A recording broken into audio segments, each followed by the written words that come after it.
Գյորջյան Կասկադ 60 ամիս փուլային վճարում բազմաթիվ առավելություններ։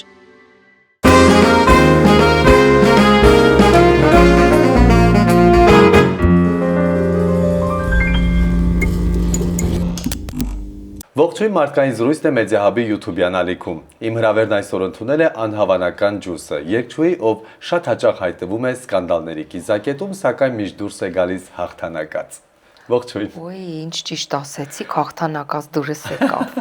Բա ուսումնասիրել ենք ձեր կյանքը նախքան եթեր մտնելը։ Ճիշտ։ Մերսի։ Շնորհակալ եմ, որ այսօր մեր կողքին եք եւ ակնկալում եմ շատ գեղեցիկ զրույց։ Ես էլ։ Ջուս, նախքան բեմում հայտնվելը, նախքան ջուս դառնալը, որ մարդիկ ձեզ ճանաչում են, ով էիք դուք նախքան ջուսը։ Ես ուզում եմ տեղափոխվենք 90-ականներ եւ խոսենք Յանինայից։ Յանինա է առաջ, այսինքն անունս Յանինա էր իրական։ Հետո ես 2004 թվականին փոխեցի դարձա ջուս, քանի որ երբ որ գնաց 1998 թվականին Մոսկվա մեկնեցի ու մի 8 տարի, 9 տարի ապրեցի այնտեղ։ Այնտեղ ինձ ասում էին ջուս, ածական, որպես էկզոտիկ ջուս։ Ու մնաց այդ ածականը եւ երբ որ ես 2008 թվականին եկա Հայաստան, արդեն ես ջուսն էի, բայց փոխած չէր։ Հետո, չէ, փոխած էր, 2004-ին եկա այստեղ, փոխեցի, գնացի նորից Մոսկվա, ճիշտ է, ինչ շուտեր եկա։ Ու դարձա իրական ջուս անձնագրով արդեն։ Անձնագրով արդեն ջուս։ Արդեն վերջ, անձնագրով ջուս։ Բայց կա մարդ, որ դեռ Յանինա է ձեզ դիմում։ Կա Նադեժդա Սարգսյանի քուրը, Անուշիկը, բարևում ենք։ Միշտ ասում է Յանինա ջան, Յանինա ես, այո, դե բայց ես չեմ ասում, ոչ, ես արդեն ջուսն եմ, ես ինչ, բայց մարդ կա, ով ուղակի ասում է Յանինա 1-1, որ ինչ ջղայնացնի, որտեվ իմ անունը չի, արդեն ասում եմ վաճ ջուս, բայց հին մարդկանց ում ես գիտեմ վաղուց, իրենց չեմ ասում եմ, Յանինա թող Յանինա։ Մենք այսօր կհասցնենք ճանապարհորդել դեպի Մոսկվա, կխոսենք ձեր այդտեղի կարիերայի մասին։ Դուք երկարվեստ մտաք այն ժամանակ, երբ հայկական շոու բիզնեսը նոր էր ձևավորվում եւ ինչ էր ձեզ համար այդ ժամանակ հայեր խմբում երգելը, Նադեժդա Սարգսյանի ճանապարհ անցնելը, դա դպրոց էր թե պարզապես հնարավորություն բեմում հայտնվելու։ Չէ, դպրոց։ Ես միջև Նադեժդա Սարգսյան հայեր խումբ մտնելը ես 7 տարեկանից եմ երգում եւ երգում էի Արվակ խմբում։ Արմեն Դիվանյանի Արմ կոնցերտ, այդպես Արմ կոնցերտի Արվակ խմբում այնտեղ երգում ենք կենթանի բոլոր երեխեքը կենթանի նվագում, կենթանի երգում։ Հիմա զարմանում եմ, ոչ որ երեխեքը բառաբանների վրա եւ այլն։ Շատ հետաքրքիր լավ խումբեր է, հետո նոր ես որ ընդունվեցի քոլեջ, վոկալային էստրադային արվեստի ջազային քոլեջ Աքսել Բակունցի, որը կարմիր դիպլոմով ավարտեցի։ Դա շատ եմ սիրում այդ դիպլոմը կարում, բայց ոչ մեկին պետք չի, չեմ, ոչ երբեք ոչ միտեղ ցույց չեմ տվել, պետք չեկավ, բայց կապ չունի, մեկը լավ ավարտեցի շատ գերազանց։ Մի խոսքով այնտեղից Նադեժդա Սարգսյանը եկավ քոլեջ եւ ընտրեց մի հոգի էր պակասում հայր խմբում, որտեվ այնտեղ կար իրենց մոտ Գոհար Գևորգյան, Արմին կա,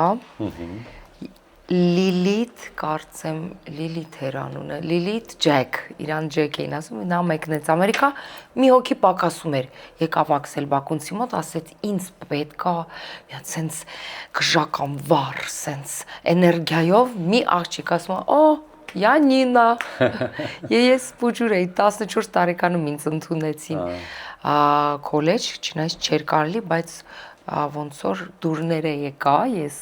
ժյուրի եւ դասատուների Աքսել Բակունցի նաեւ ասեց ոչինչ 14 տարեկան ոչինչ ամենափոքրը դու կլինես որպես ուսանող ու վերցրեցին ինձ հայր խումբ չնայած ես չէի ուզում գնասի ես այն ժամանակ տարած էի Մայքլ Ջեքսոնի վրա չնայած հիմա էլ եմ շատ սիրում ինձ համար նա մեկա ոնց որ ասում են համար 1 Փոփարքա։ իրոք համար 1 երգիչ միշտ արտիստ ասում եմ ես հայերեն ոնց երգեմ ես հի ցես բաներ անում come on բայց մամաս ասեց դու եթե ուզում ես նորմալ երգչի դառնաս մենակ անգլերենով չի լինի պետք է համ հայերեն երգես դու Հայաստանում ես ապրում համ ռուսերեն երգես տարբեր լեզուներով պետք է տիրապետես ճիշտ երգելու ասի լավ ու ես իրոք շատ ուրախ եմ որ հայեր խումբ ես մտա եւ այսինքն ինձ վերցրեցին եւ դա իրոք մեծ դաս էր դպրոց էր ինձ համար քանի որ ես սովորեցի աշխատել խմբի մեջ սկզբից թիմային շատ բարդ աշխատանք է իրականում ես միշտ առանձնանում էի, որովհետև սկսում է ուրիշ գժական շարժումներ անել, բոլոր դե հայերի շարժումները, ինչքան հիշում եք, այս սենց է։ Տանայինան։ Ցակորի մեր դուրս արի, ու ես միշտ բաներ էի անում, ու ինձ Նադյան միշտ Գոգան եւ Արմինկան այդ 90-ական թվականներից կարճ այսպես տեսահոլովակ էր հայտնվել YouTube-յան ալիքում, հիմա Facebook-ում հիմա կա։ Այո։ Ես երեք տեսել եմ։ Կարող է Սիրիայից, որ Սիրիա գնացինք, մեծ փառատոն, տարբեր ազգերի, մենք երգում ենք Թակվորի մեր դուրսարի, Դեյելի, այդ շարանը մեծ։ Հնարավոր է։ Սենց սպիտակ շորերով, տենց Չէ, ջինսով եւ տոպով։ Ոյ, ես չեմ տեսել։ Ինձ կուղարկեք։ Ես այլ կտեղադրենք այստեղ, դուք էլ կտեսնեք սիրելի հետևորդներ։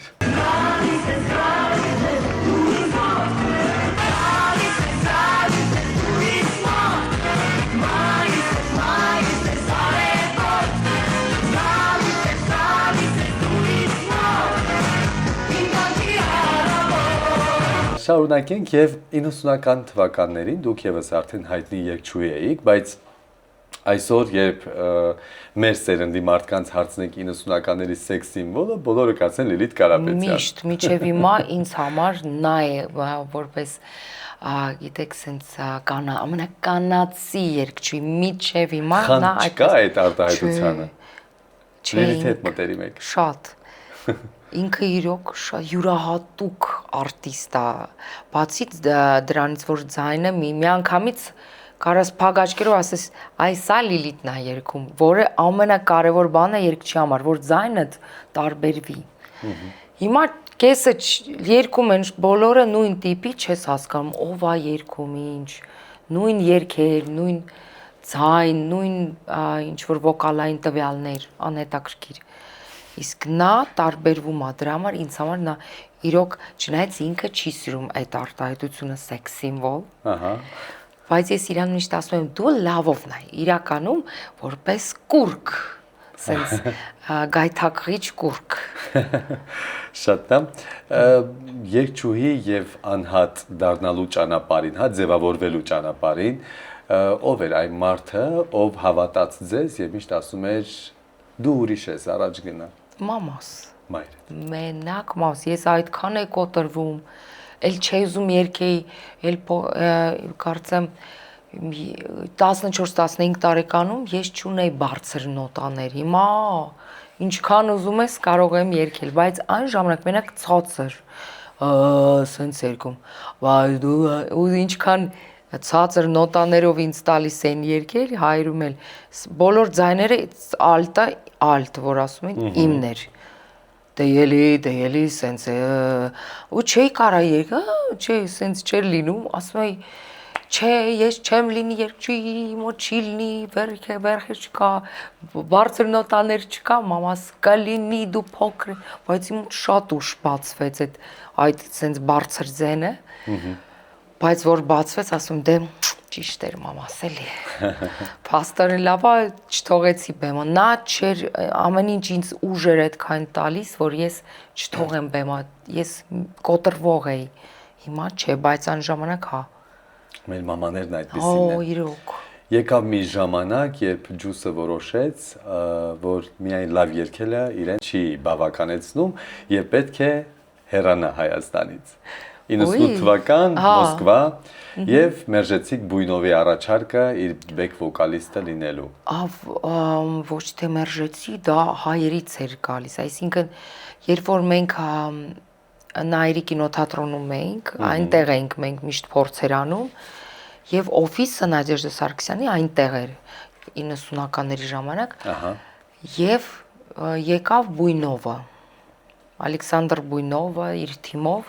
եւ եկավ մեր մոտ նայելու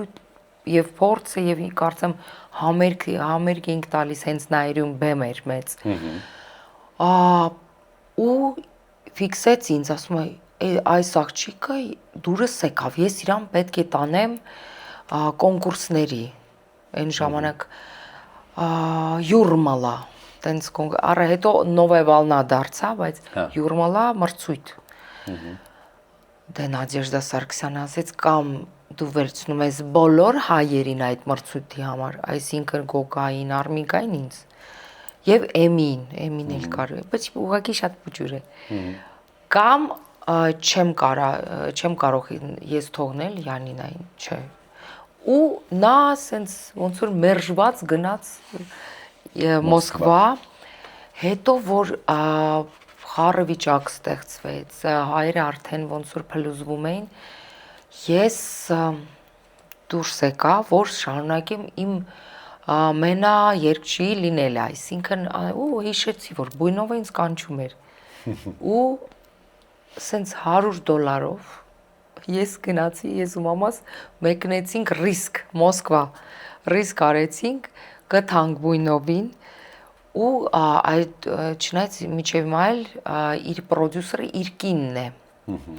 Ալոնա, անունը Ալոնա էր, ու ասեցինք մենք եկանք, ու նա ասեց այն ժամանակ որ գայք ավելի ճիշտ կլիներ, իսկ հիմա մենք կարող ենք առաջարկել մենակ բեք վոկալ իրան, ուղղակի կարող է մարդես երգի իր հետ դու հետ, բայց կարող է չէ։ Ասի, ես բեք վոկալ չեմ էլ ուզում, կամ ինքը ուզում է երգի, կերգի ես կգնամ, չի երգի չեմ ուզում։ Միշտ ուզում եք լինել առաջին պլանում, այո։ Հա, ինչ բեք վոկալ։ Չնայած բեք վոկալը նենց դպրոց է, որ ես ուրախ եմ, որ ես դա էլ ձեռք բերեցի։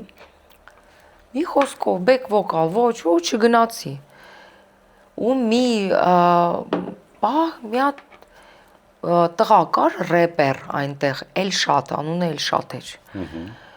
Չգիտեմ որտեղից գտավ իմ տվյալները, հա, հեռախոսը համարը, բայց ասեց ինձ պետքա որ դու երգես ոնց որ ռեպի մեջ մի հատ դրվագ, սենց սիրուն գորդ կոչվում էր երգը, ես պետք է երգեի դա утро танцует город, ինչ որ սենց տույն երգեր ինքն է ռեպեր կարդում, ասում եմ պետք է ձայնագրվենք փողով, ասեցի, փողով կգամ, մի խոսքով $100 Մոսկվա եմ եկել։ Հա, как раз $100 էր գրվել, ձայնագրվել այդ դրվագը այս երգի մեջ։ Շատ լավ։ Գնացի, երգեցի, թույն ստուդիա էր սիրուն, տենց ծառերի մեջ, ինչ որ հետաքրքիր շենքի չէ, տան սեփական կողքը այդ ստուդիա էր։ Ու սենց ինքը անտառի մեջ։ Ոբշիմ երգեցի, մի խոսքով երգեցի, թույն ստացվեց, մյուս օրը ինձ զանգում է այդ Դիմանով մեզ ձայնագրում էր։ Ինքը նաև գործիքավորող էր։ Ասում է «Պրիվետ», ասում հայերեն, ռուսերեն, «Պրիվետ», ես «Պրիվետ», ինչ ա եղել, լսի, իսկ գիտես չէ, Իրինա Ալեքսանդրովնան, Իրինա Ալեգրովայի հայրանն է, Իրինա Ալեքսանդրովնա, Իրանն այդպես են դիմում։ Քեզ կանչում է, ասում եմ, ինչ Իրինա Ալեքսանդրովնա։ Մենք Ալեգրովա գիտենք։ Չէ, չգիտեի, ինչ Իրինա Ալեքսանդրովնա։ Ասում է, դե Իրինա Ալեգրովան, ասում, վայ խիա կանչում, ես ինչ, փաստորեն այդ ստուդիան Իրանն էր։ Այդ տղեն էլ գործ անում, տենց համե գործիքավորումներ անում։ Ճակատագրական հանդիպումներ են։ Հա, ասում, խիա կանչում, ինչ է կանչում, ես վախեցի, կա բան ա եղել, բան ա կորել, ինձ ինձ ասում է դե պետք է արի գործնական, ասի հա, վայ լավ։ Մի խոսքով գնացի, մտա այդ ստուդիան ու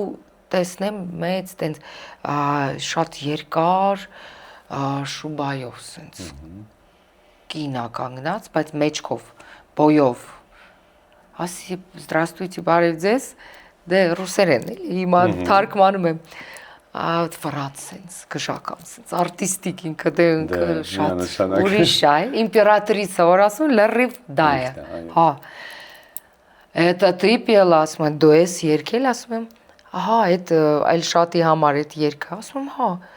այսուհե դու աշխատում ես ինձ մոտ որպես բեք վոկալ, ասի, ոյ, բեք վոկալ, եսի չեմ ուզում, կապ չունի ուզում ալի, я не хочу, ասում եմ, դու չես հասկանում, դա մեզ դպրոց կլինի քո համար, ու ասում եմ, մենք կգնանք տարբեր երկրներ, ես էլ էի սկսում հենց բեք վոկալից էլեկտրոկլուբ խմբից, այնտեղ ես բեք վոկալ էի, տես, հետո դարձա մենաերգչուհի, ասի, լավ, նենց լավ համոզեց, ասի լավ, լավ, ոչինչ, բեք վոկալ, վերցրեցին ինձ ու իրա մոտ մեծ տուր էր, պետք արագ ձայնագրվեինք, իրանց տանը դե հենց ես մի ամիս ապրում է իրանց տանը, սեփական իրա տունը, որտեղ բասեին կար փակ եւ այլն, քնում էի իրա մոտ, գնում էի ձայնագրվում էի, գնում էի, ուտում էի, բաղում էի, մի խոսքով այրում էի, պլյուս ձայնագրվում էի, «Полезви любви» ալբոմը իմ բեքերն է, սաղ իմ ձայներն է, մի խոսքով նա վերցրեց ինձ ու մի հատ սևամորթ աղջկան, որպես բեք, երբ որ մենք կանգնեցինք բեմի վրա, հենց մի քանի օրից պետք է լիներ արդեն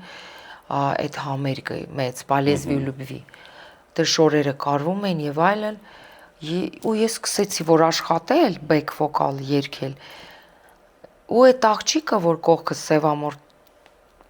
բացարձակ էներգիա չուներ, տարօրինակ երգում էր։ Հա, սենց, բայց տարօրինակ է, սևամորթները գժական էներգիա ունեն։ Հա։ Հիմա ինքը նայեց, գցեց, բռնեց, ասում է, չէ, այս աղջկան պետք չի, թող մենակ, ու ես այն ժամանակ արդեն ջուսն էի, ջուսը լինի, всё։ Շատ լավ է ինքը, համ պարում, համ երգում լավ է, ու մի հատ է բուբերն էի խփում, սենց երգում։ Էդի բան ես է արդեն հորինել, որ պիտի մի հատ է բուբեր խփեմ, էլի։ Իմպրովիզներ, հա, հենց մի օր իմպրովիզացին գաբեմի վրա, էդի շատ խնդալու է, կրեմալում, բայ, էդի կպատմեմ։ Հա, մի խոսքով տենց սկսեցի աշխատել 2.5 տարի Ալեգրովայի մոտ 2002 թվականից մինչև 2004 մի հետ գեղեցիկ օր էլի համերգեր նորից տալիս Կրեմլում, որտեղ պետք էր գար Լուշկովը, այն ժամանակ քաղաքապետ էր Մոսկվայի, եւ շատ պատգամավորներ ռուս մի խոսքով նստեին այդ համերգը վայելեն, ու ինքը երգում էր այդ համերգի ժամանակ «Слёзы на морозе», ոնց էր կոչում այդ երգը, «Стынут слёзы мои на морозе», «Розы на снегу», կարծեմ տենց, ու որ ինքը սենց երգում էր սենց շուբայով սենց, ինչ-որ կիսած սենց ինչ-որ բաներ, իրա մոտ շուբայով, կիսա շուբա, հա գեղեցիկ սենց երգում էր, «Стынут слёзы мои на морозе», ու տենց դանդաղ լուրջ երգա ու վերևից ձուն ա գալի, ձունն էլ, գիտեք, սապոն ա, այս բեմն էլ, որ սարքած ա, ինքը պլաստիկ ա,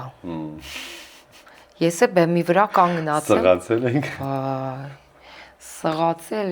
գնացի, իմ կոշիկներն էլ շատ բարձր էին պլատվորմայով, ու էլի պլաստիկից, պլաստիկի վրա, ու էդ էլ միատել էդ արհեստական ձունը գնաց, իսկ շատ եք վնասվել համերգը բացարձակ, զարմանալի, շարունակվել է իհարկե, բոլորը նստած, մամաս նստած դեմը, հենց այդ դահլիճում, ու ինքը հետի որ երգում է, էսի գալիս է այդ ձյունը, ինձ մոտ էլ սենց շտացիվով միկրոֆոն էր սենց, կողքս էլ բաս գիտարիստ էր, Ռաշիդ էր անում, ու ես դրանից հետո ես պետք է իմպրովիզ երգեմ միջև նա փոխվի, ալեգրոն փոխվում էր։ Ջազային բոմբ քշական, ջազ ռոք sense իմպրովիզեր, ես պետք է գնամ առաջ sense այս ստոյկեն վերցնում եմ այս շտացիվով միկրոֆոնը, չգիտեմ ինչ, շոու եմ անում։ Ջուսավարի։ Մեկի, հա։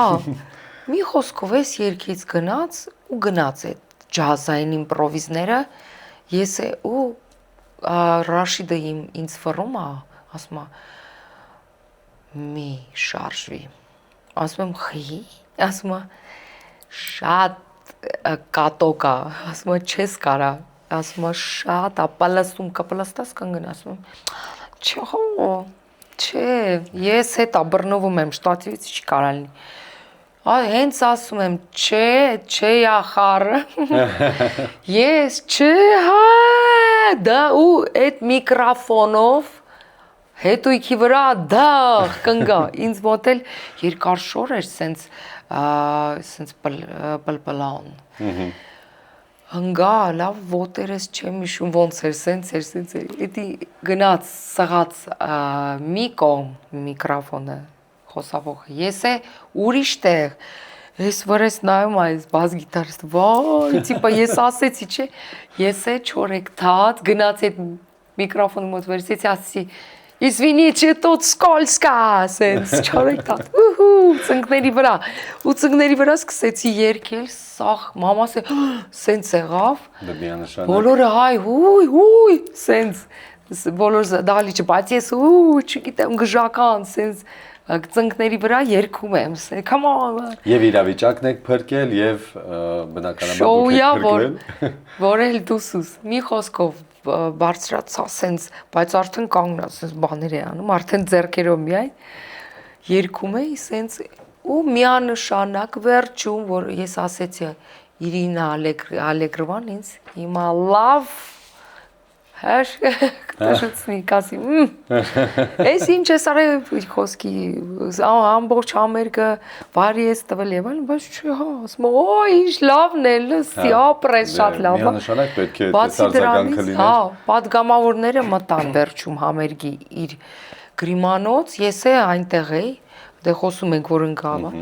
ասեց, վայ, ինչ լավ համերգ էր, ասում մանավանդ այդ համարը ինչ լավն էր, իրանք գիտեին, ես ինադու եմ արել էդի, այդքան լավ արեցի պրոֆեսիոնալների, իմացան այդպես է այդ համարը, որ ես պետք է գնեմ, բարձրանամ, կներեք, come on, սենց, ու այդքան ենք խնդացել, մի խոսքով։ Ալեգրովայի և ձեր բնավորությունների միջև նմանություններ դուք տեսնում եք։ Հիմա հա, առաջ մի քիչ ես դե քաշված էի, սենց, չգիտեմ ինչի, դե այդպես է մի քիչ, որ ասում են շատ զուսպ է այս երեխեն, զուսպ է, բայց հիմա տեսնում եմ, որ կա ու լիք մարդ, շատ մարդիկ իր կողքին միշտ ասում են ոնց որ լալան քո աղջիկը չի լինի, այլ ջուսը քո աղջիկը լինի,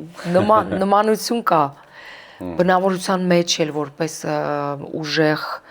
ուժեղ կին և այլն կա, իհարկե, արտիստ լինելը և այլն։ Ինչ-որ բան սովորել եք Ալեգրովայից նաև։ Շատ, ես տեսնում եմ, ես հետևն է, ես տեսնում եմ ինքը ոնց աշխատում, ինքը դե չեր պարում բնականաբար, տենց երկշույներից չի, Ջենիֆեր Լոպես չի, come on, ինքը բայց դուրս էր, այդքան ուժեղ էներգիա ունի, դե բնականաբար, դուրս էր գալիս բեմ, ամբողջ դալիճը կանգնում էր, ու մի 5 րոպեանոց կամ ավել, սենց ծապարելը, չէր սկսել համերգ, ինքը ուղղակի դուրս էր գալիս բեմ, կանգնում էր ու գնաց, ու էներգիան շատ ուժեղ է իրա մոտ, ու ես հետևից տեսնում ինքը ոնց աշխատում ու ոնց է խաղում երգերը, բայց մտնում դերի մեջ, երգը մենակ ձայնով չի, պետք է խաղաս, մատուցման ձևը և խաղը, շատ ուժեղ է, աուրան, այդ աուրան իմիջիայլոց դուք էլ ունեք և հա, Մոսկվայում արդեն ձևավորված կարիերա ունենալուց հետո ինչու եկաք Հայաստան։ Դե ես ուզում եի շարունակեի լինեի մենակ երգչուհի։ Հա, բայց Հայաստանը ինչպես ընդունեց։ Տարօրինակ։ Դա ամենասկանդալային փողոյ, պատկի հիշում եք ինչ բում էր եղել։ Ամենասկանդալային երգչուհի ես առանց կոմպլեքսների գժական բաներ է անում, ինչ մտածում է, ասում է եթերի ժամանակ դրա համար նորություններ է այն ժամանակը այդպես չնայած հիմա էլ շատ քիչ մարդ կա ով տենց ինչ մտածում ասում է բաց ու բայց ընդունեցին բնականաբար ուղղակի ասում են ամենավառ ամենասկանդալային այդքան մրցանակ ստացա այդ որպես ամենասկանդալային երգչի միշտ ասում է երբ կտան որպես ամենալավ երգչի լավագույն երգչի դե հետո տվեցին բնականաբար բայց շատ ուշ սկանդալներից խոսեցինք, իսկապես միշտ հայտնվում է, ես էլ բացման խոսքում ասացի, որ ամենասկանդալային երգչուհին եք, այդ սկանդալներն ինչից էին ծնվում, ինչից էին ծագում, ինչքան ասես բամբասանքներ ասացին ձեր հետևից, որն էր ամենաանսպասելին, որ ձեր մասին ասում էին։ Որ ես տղամարդ եմ։ Այսինքն ես դա չեմ տղամարդ է, հա, ինքը աղջիկ չի, տղամարդ է, դառել աղջիկ։ Բայց այդ ինչից դուրս եկավ, որ ռեինկարնացիան խումբը ինձ հրավիրեց որպես գլխավոր դեր տանող իր տեսալավակում նկարահանվելու։ Սիրունի կես կոչվում է տեսալվակ, ով չի տեսել, տեսեք շատ հետաքրքիր ու չգիտեմ այն ժամանակ շատ յուրահատուկ դեր էր։ Ես տանում է Ռոլանդի դերը, հենց մենակատարի, իբր դա երազեր եւ այնտեղ Ռոլանդի նման քայլում, կներեք մեզում, ինչ ասես, ընդ տղավարի չի անում ու հետո ինձ ասեցին, որ ջուսը տղա է ու այդպես ինչ որ բամբասանքներ էին գնում, մի գեղեցիկ օր ինձ հրավիրեցին ծնունդի ու այնտեղ մի հատ տղա կար, ում հետ ինձ ծանոթացրեցին, ասում են ջուս։ Ես ես են սիրուն դերայով եւ այլն ասում եմ, վայ, բա տղա չես դու, ասում եմ, պատի հանեմ ցույց տամ, ինչ ա եղել։ Եվ իր ուզածը դա էր։ Աչքիս հա։ Դու տղա չէ, ոյ, նենց ես արմատում ինչ ա եղել։ Վայ։ Սեռափոխության մասին չէի լսել, բայց լսել էի ձեր սեռական կողմնորոշման մասին, որ դուք դա էլ կար։ Սիրում եք նախընտրում եք կինեք եւ նախընտրում եք կանանց։ Վայ, եթե ես կողքը տղամարդ չունեմ, ուրեմն всё կանանց եմ սիրում։ Բա որ մեկն է ընկերուին հələ տենան։ Եթե ես լինեի այդպես, ես բացահայտ կասեի, չէի թաքցնի, ես ոչ ման չեմ թաքցնում։ Ուղղակի ես չեմ գտնում այն տղամարդը ով ինձ կերջանկացնի էլ ավելի։ Ես շատ բծախնդիր եմ։ Տարիներ առաջ այդ արտահայտությունը ասել եք ձեր հարցազրույցներից մեկում, որ դեռ չի հայտնել մեկը, ով ինձ կփայփայի, կսիրի, թագուհու պես։ Այո։ Բայց ուրա դեռ չի հայտնվել։ Այս բային տղամարդ չկա ձեր կողքին։ Բացարձակո, քանի տարի է, 16 թվականից չկա։ 17 Խոսեցինք բամբասանքներից, ձեր մասին տարբեր լրատվականներ գրել են, խոսել են, բամբասել են, մի խոսքով ենթադրություններ են արել այդ թվում, բայց ով է ամենաշատը ձեզ ցավեցրել եւ որ խոսակցություններից եք ավելի շատ վիրավորվել։ Որ ինձ 2013 թվականն էր կարծեմ Beauty of Life տեսալովակ ես նկարանեցի, բաց թողեցի ու տակը հայերը հայ դե վատ բաներ էին գրում, լավ էլ, բայց վատ շատ այն ժամանակ շատ էին վատ բաներ գրում։ Ու մի հայ գրեց Իրան ուղարկենք Եվրատեսիլ ու այդ ժամանակ ինչ որ Բաքվում պետք է լիներ Եվրատեսիլ մրցույթը, չէ ինչ որ իրանք են հաղթեն դեպի լիներ։ Եվ դա 2010 թվականն է, թե 10 քանի։ Հա։ Ասում է, այ ջուսին ուղարկենք ընդ թող քարերով լավ խփեն։ Այդի ես ասի ոնց կարա հայը սենց բան ասի։ Միշտ այդ էի մտածում։ Այդ անցել, բայց հիշում եք դեռ։ Այդի հիշում եմ կամ որ տեսել են ինչ որ հարապարակել են ինձ իմ պուճուր նկար, որ ես մի քանի ամսեկան է ինչ որ տենց ասում եմ յախք ինչ գեշկապիկի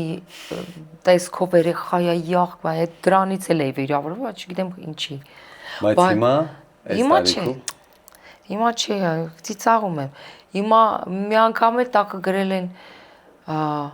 իմ տեսալվակի տակը վաղուց մի քանի տարի առաջ, չգիտեմ, գրել են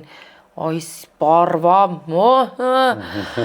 էսով ասում ես ինչից եմ վիրավորվել, ասում եմ ես եմ պարվա, էնի հեր ասում եմ ես եմ պարվա, այդ ինչ ես ոնց կարամ լինեմ, ես դրանից էի ներվանած, պարվա, էնի հեր։ Ջու սիրում եք բաց հագնվել։ Հա, բայց իրականում կյանքում, սովորական կյանքում ես հագնում եմ երկար շորիկներ, տաբատներ եւ ավելի ուրիշ տրիկոտաժից ամեն ինչ sense փափուկ եւ այլն։ Բայց բեմում բաց։ Դե քան որ բեմում բաց, ես սիրում եմ կյանքում ավելի այն որ ինձ կպնի շորը ու ես չզգամ sense ինչ որ նեղվածք։ Իսկ բեմում սա նեղվածք ամեն ինչ։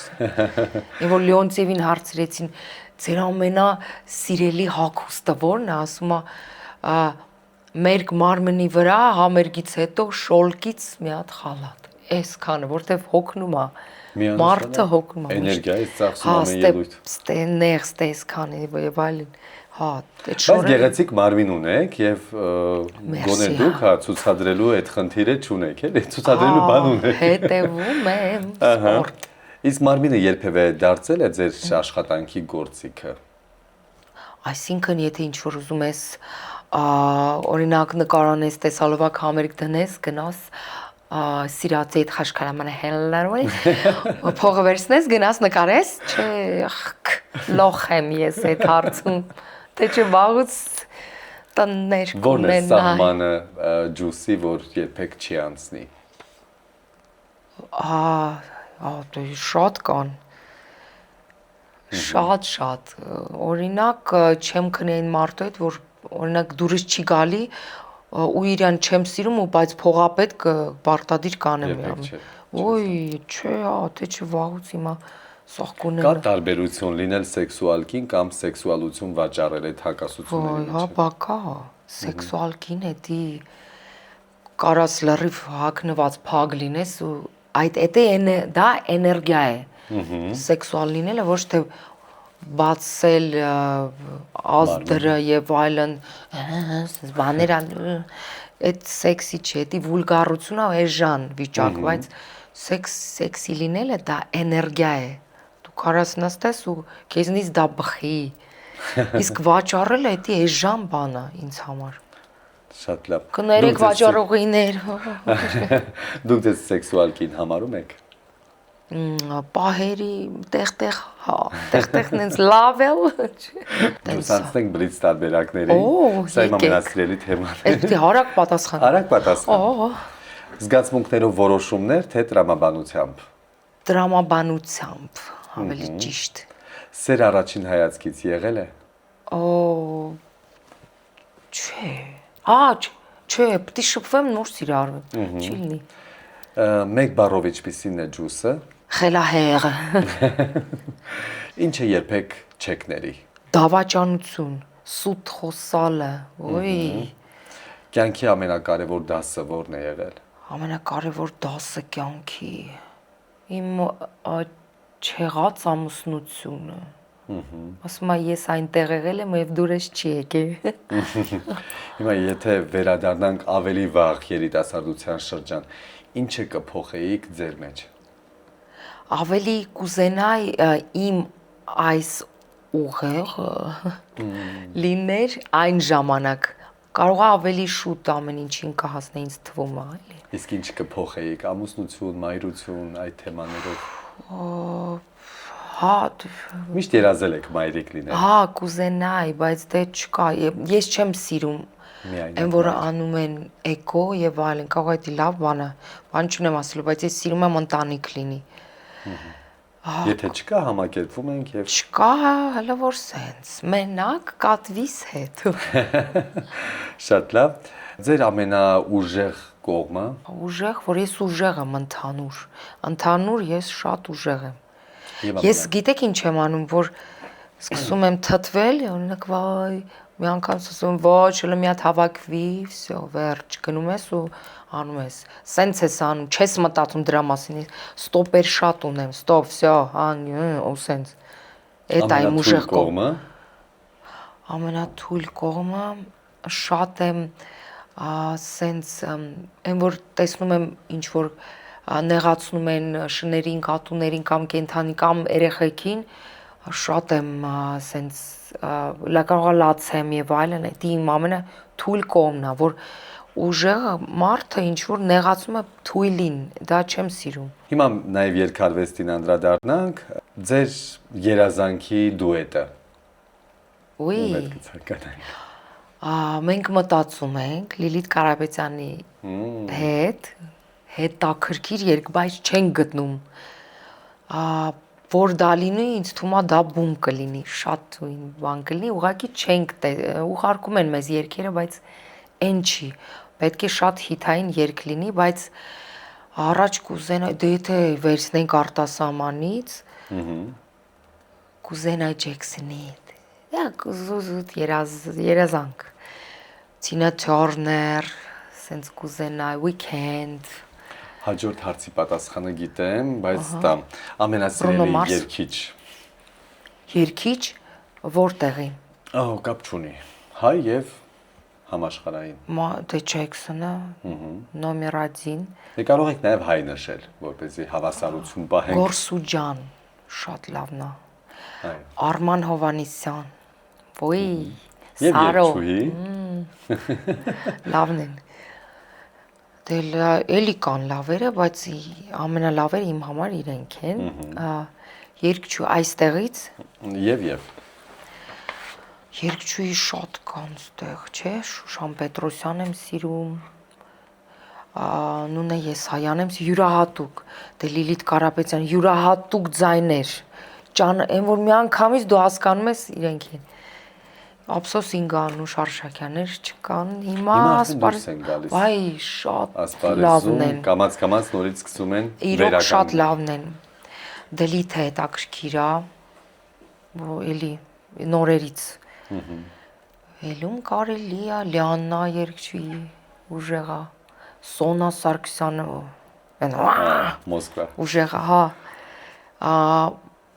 Մնջոյան Մաշա, որպես լավ երգչուհի, վոկալիստ կա ավելի։ Կան էլի, կարող եմ մոռացել եմ կներեք։ Շատ լավ, եւ վերջին հարցը, ի՞նչն եք առաջինը մարդու մեջ նկատում։ Իր էներգիան։ Եթե էներգիան դուրս չկա, ինչքան էսի, ոյ, ոնչի ջանի շուշու, ասի, ոյ, դուրս չի գալիս հա այդ մարդը։ Բայց ինչքան է սենց, իսկ կարող է սենց լինի, կարող խոսքի ավելի զուս կամ չխոսա, ասում ինքը լավն է։ Դուք էներգետիկ մարդու։ Շատ շուտ։ Առաջ չէ, բայց հիմա զարգացնում եմ ինտուիցիան, դա պիտի զարգացնես։ Եթե տենում ես ինտուիցիա կա, всё, պիտի լսես, գնաս այդտեղը չգնաս, այս հակնես, ինչ հակնես, այդ վերցնես, այն չվերցնես, իր այդ բարևես, նա այդ չբարև։ Եվ այլն։ Շնորհակալ եմ ջուս, այսքան էր մեր մարդկային զրույցը։ Շատ ուրախ եմ ու յուրահատուկ զրույցեր ու կա հարց, որի մասին չենք խոսել, բայց կցանկանանք։ Սեպտեմբերի 4-ին նոր տեսալվակս է դուրս գալիս։ Անցյալ տարին մեկ եմ ես թողարկում։ Կրակները գիտեք, անցյալ տարի կրակներ էր այդ տեսալվակ։ Այդ տեսալվակը էլի շատ յուրահատուկ հետաքրքիր։ Սեպտեմբերի 4-ին ժամը 17:00 իմ YouTube-յան ալիքում կհայտնվի պրեմիերա, որը կոչվում է Lime Tequila։ Ոյ, շատ վառ տեսալվակ եւ երգը շատ լավ։ Մենք չենք կասկածում, վերնագիրը արդեն ջուսոտ է։ Տիգրան Ավետիսյանն է ռեժիսոր եւ Ջորջ Բրենշեյքեր գրել է երաժշտությունը, Իննա Կարապետյանը տեքստը։ Իննա Կարապետյանին գիտեք։ Այո։ Տեքստն էլ նա է գրել ու շատ հիթային երգ է։ Ու սանգ դուրները կգան։ Մենք անպայման կնայենք, մենք անպայման նաև մեկնաբանությունների բաժնում կգրենք մեր կարծիքը։ Շատ լավ կլինի։ Սիրելի հետևորդներ, ինչպես հասկացաք, ջուսը նաև ընթերցում է մեկնաբանությունները եւ շատ ցանկալի է, որ գրեք ձեր կարծիքը նաև մեր հաղորդման վերաբերյալ մեկնաբանությունների բաժնում լավ բաներ գրեք, մենք հաճույքով կկարդանք։ Կարող եք վատը գրել, մարդը, սո լավ է հետաքրքիր չի միշտ։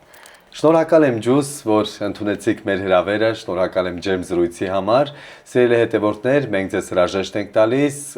կհանդիպենք հաջորդ մարդկային զրույցում, ձեզ հետ Հունան Թադևոսյանն էր, մնացեք խաղաղությամբ։